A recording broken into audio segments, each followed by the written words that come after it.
Diametro 39 mm, impermeabilità di 50 metri, calibro cronografico a doppio contatore, corona a vite. No, non è il nuovo Tudor Monte Carlo, purtroppo, e che tanto stiamo aspettando, ma come avrete visto in copertina si tratta invece di un cronografo di grande classe firmato Eberhard. Ve ne parlo tra pochissimo, 3 secondi di sigla e cominciamo. Benvenuti o bentornati qui nella nostra stanza degli orologi, dove parliamo di orologeria, storia degli orologi e anche di grandi imprese che uomini straordinari hanno compiuto con i loro orologi al polso, che poi è anche un po' quello che dà l'anima, quello che dà fascino e romanticismo a questi oggetti che molto spesso, senza delle grandi storie, potrebbero sembrare dei semplici pezzi di ferro, anche se al loro interno normalmente ci sono grandi calibri, grandi complicazioni che rendono il tutto ancora più interessante. Ci sono anche orologi che all'interno hanno dei calibri, possiamo dire standard, dei calibri semplici, che però hanno fatto della loro affidabilità e anche della loro riparabilità, tema molto caldo e controverso degli ultimi tempi, il loro cavallo di battaglia, come per esempio l'ETA 7750, sulla cui base nasce proprio questo calibro cronografico di questo Extrafort doppio contatore. Partiamo col dire che io amo Eberhard, come probabilmente molti di voi già sapranno, un po' per una questione affettiva, quasi psicologica. Mi ricorda quella vetrina così importante e lussuosa su cui campeggiava la scritta Eberhard & Co. quando ero adolescente e sognavo un giorno di poter indossare un orologio complicato e affascinante come un Eberhard, e anche per la grande storia del marchio, che oggi è di proprietà a conduzione italiana, ripescato tra la sua storia il grande e celebre nome dell'Extrafort.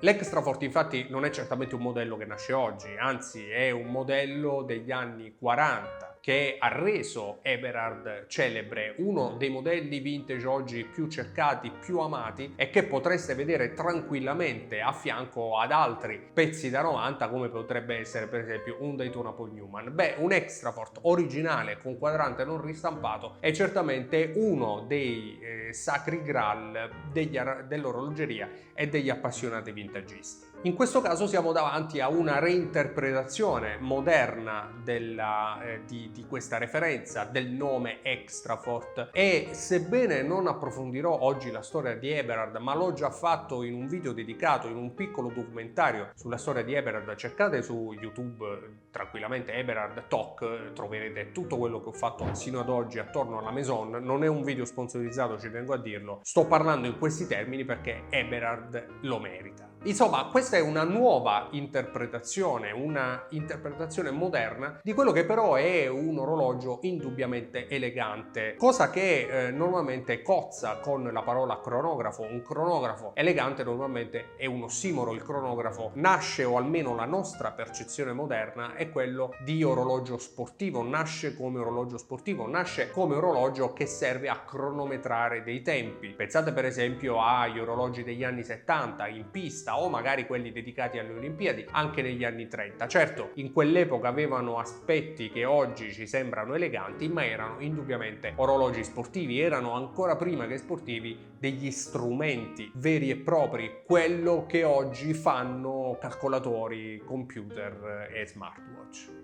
Tuttavia, in questo caso, anche grazie al diametro contenuto da 39 mm, è innegabile che Eberhard sia riuscita a dare eleganza al proprio cronografo, al proprio Extrafort, nonostante questo quadrante panda che ancora di più rievoca alla mente orologi sportivi.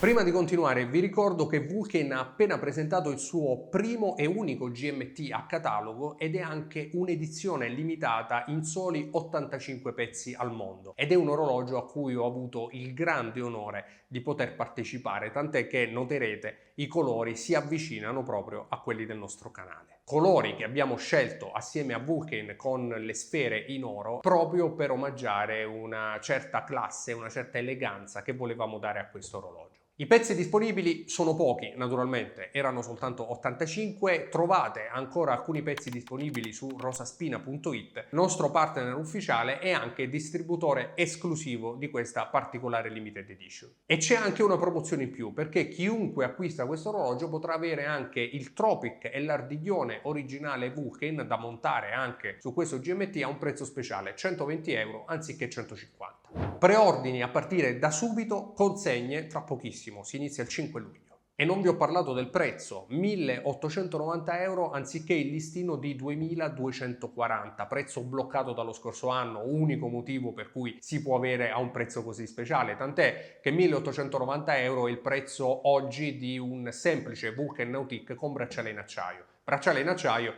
di cui è equipaggiato questo GMT in limited edition. Insomma, se stavate cercando un nuovo orologio e lo volete speciale e numerato, è la vostra occasione. È anche vero che però Eberhard da sempre ha fatto dell'eleganza il proprio cavallo di battaglia, nonostante alcune volte abbia usato con dei design tanto criticati quanto iconici, come per esempio il Chrono 4 di Eberhard, cioè quel cronografo a 4 contatori in linea a ore 6, un orologio indubbiamente controverso che però mi ha sempre incuriosito tanto da averne uno in collezione, e nonostante all'interno ci sia un calibro molto particolare, a tratti delicato, anche se di problemi del Chrono 4 onestamente non ho mai visto piene le pagine dei forum. Comunque è un orologio indubbiamente con un calibro delicato, quantomeno per quella che è la complicazione dei contatori in linea, perché sono tutte ruote e ruotismi di rimando per avere quella disposizione dei subcontatori, con una linea tanto particolare quanto secondo me iconica, che al polso sinceramente mi ha convinto. È un orologio che apprezzo, nonostante sarò criticato per queste parole, non esagerate nei commenti. Con questo Extrafort siamo naturalmente su una linea e una visione estetica completamente diversa. Dicevo, complice il suo diametro da 39 mm, ma anche per esempio la lavorazione a linee del suo quadrante, così come l'applicazione degli indici e di alcuni numeri romani. Il tutto contribuisce, anche il suo cinturino in cocco nero contribuisce naturalmente a rendere molto elegante l'aspetto di questo cronografo.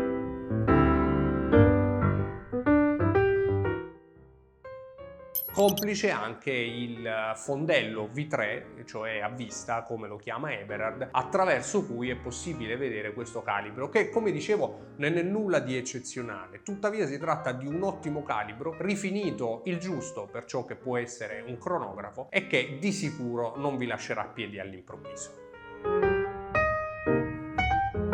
È un orologio che costa, inutile negarlo, ed è anche un orologio per pochi, perché per più di 4.000 euro normalmente si è portati a scegliere orologi più banali, più conosciuti, orologi che possiamo dire fanno anche stare più tranquilli. Per esempio pensate a un Tudor Ghiera Rossa che costa più o meno la stessa cifra, ma che conoscono tutti e che di sicuro vi fa dormire sonni tranquilli se decideste di venderlo magari per comprare altro o per comprare qualche orologio più prestigioso. Beh, Eberhard e questo Extrafort indubbiamente non sono di quel filone. Sono orologi, è un orologio questo Extrafort che si acquista per il puro piacere di acquistare un Eberhard, per il puro piacere di avere qualcosa di diverso e di avere anche un orologio di classe al polso. Questo credo che sia innegabile. È anche vero tuttavia che questo orologio, che ci è stato inviato da Rosaspina, partner ufficiale del nostro canale, e che ogni mese mi invia degli orologi da scartare e da raccontarvi, orologi che gli chiedo io soltanto dietro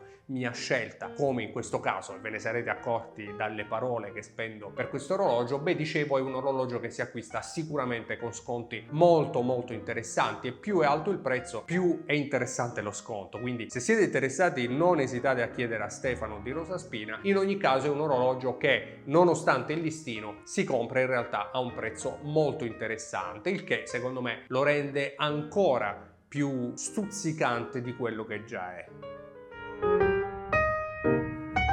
E questa recensione, queste parole raccontata al nostro solito, quindi una recensione un po' sui generis, fuori dagli schemi, e anche un'ottima scusa per parlare di quello che è il vintage e il moderno, ma soprattutto la riedizione del vintage in chiave moderna, perché tra vintage e moderno ho già detto la mia, o quantomeno l'ho detto l'ultima idea che ho di vintage moderno in uno dei recenti video, ma un'altra diatriba che spesso interessa gli appassionati è quella di comprare la riedizione moderna di un vintage oppure il vintage vero e proprio. Beh, qui la scelta non è così banale come può sembrare, perché alcune volte sicuramente comprare vintage è addirittura più semplice che comprare il moderno, o addirittura più economico che comprare il moderno. Qui ci troviamo davanti a un Eberhard Extrafort. Non ve ne uscite con pochi soldi se volete un ottimo vintage, a meno di non comprare qualcosa in condizioni non ottimali o addirittura con un quadrante ristampato, che oggi su questi vintage è addirittura quasi la normalità. Beh, in questo caso la riedizione moderna secondo me è un orologio completamente diverso, non è qualcosa che scimmiotta il passato, per esempio con il vintage, con degli indici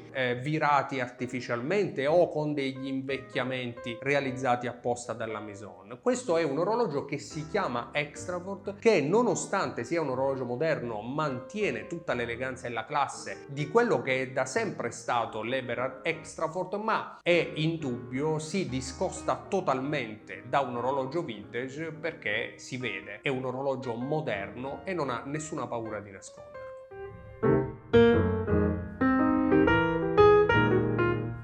Quindi in questo caso in realtà la scelta è semplice: acquistare un Extrafort vintage non è una cosa facile e quindi acquistare il moderno potrebbe essere l'ottima soluzione, anche dovuta al fatto che si tratta appunto di un orologio diverso. Ma sul tema vintage o riedizione moderna, secondo me sarà il caso ritornarci con un video apposito in maniera tale da dirvi la mia e parlarne poi assieme nei commenti, come siamo soliti fare qui su Top. Insomma, questo Extrafort mi è piaciuto tanto. Non è un orologio che ho mantenuto in collezione, perché è vero anche che non si può purtroppo comprare tutto, non posso permettermelo, ma è uno di quei cronografi che indubbiamente mi piacerebbe avere, e nel momento in cui dovrò comprare un orologio di classe credo proprio che l'Extrafort V3 sarà tra i primi in lista, con la consapevolezza che non è una referenza hot, ma questo è anche un po' il bello di questa passione. Avrete capito, insomma, che questo orologio mi è piaciuto, ma vorrei sapere anche la vostra nei commenti, come sempre, non prima di avervi ringraziati per essere stati fin qui in questo nuovo video e darvi appuntamento a una prossima puntata nella nostra stanza degli orologi,